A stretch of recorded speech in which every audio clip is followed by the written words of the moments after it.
Coming into the Champions League final, it was widely considered that Real Madrid was the more talented team, but that Juventus had a real chance to win because of their tactical nous brought by the mind of Max Allegri. It's not that Real Madrid boss Zinedine Zidane is an incapable tactician, it's just that with only a year and a half spent as a first-division manager, he doesn't have nearly the wealth of experience of Allegri to bring to bear.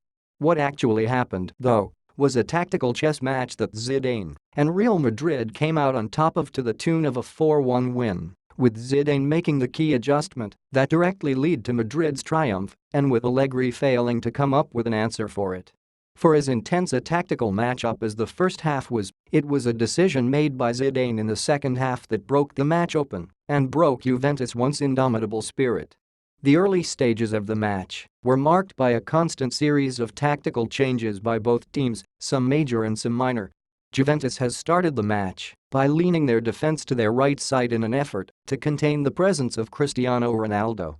Zidane countered by changing his formation entirely, abandoning the 4-3-3 in favor of a diamond midfield with Karim Benzema and Ronaldo up top, and with Ronaldo lined up against the left side of Juventus' defense, opposite where had been. Back and forth Zidane and Allegri went. Zidane would swap his central midfielders, Allegri would change his team's shape, Zidane changed his pressing scheme, Allegri narrowed his midfield. It was that last change, though, that would help prove decisive, but not in a way that Juventus were looking for. That's because just after the start of the second half, Zidane looked at Allegri's narrower setup and decided to go for broke. He set up his Real Madrid team to go wide at almost all costs, looking to overload Juventus on the flanks and create attacking opportunities that way.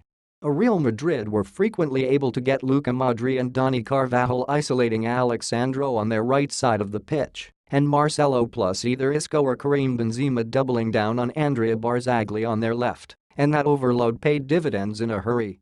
Juventus struggled to deal with Real Madrid's new game plan, and for some unknown reason Allegri never made a change of his own to counter Zidane's bold move. Instead, Juventus tried to play through it, hoping that supremacy in the center of the pitch would let them weather the storm. That proved to be a poor decision, and it cost them the match. First came Real Madrid's 61st minute goal, which on the surface wouldn't have to do with that wide strategy as it came from Casemiro pouncing on a loose ball at the top of the box to hammer home a fortunate deflected goal that caught everyone off guard. But how that ball got loose is important. It started with Benzema and Marcelo working over Barzagli, with Benzema beating the Italian one-on-one before crossing the ball in for Toni Kroos to rocket at Gianluigi Buffon. Juventus legendary keeper made a great reaction save, but couldn't do anything when the rebound trickled out for Casemiro to run onto. Then came Cristiano Ronaldo's second goal, which absolutely showed just how effective Real Madrid's wide strategy worked.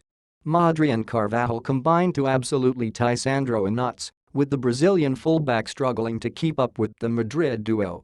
Modric was able to get to the byline and fire in a cross to the near post, which Ronaldo turned in with ease. Those two goals, scored just a few short minutes apart, exploited the one major tactical mistake that Allegri made in the match and completely knocked Juventus out of the match.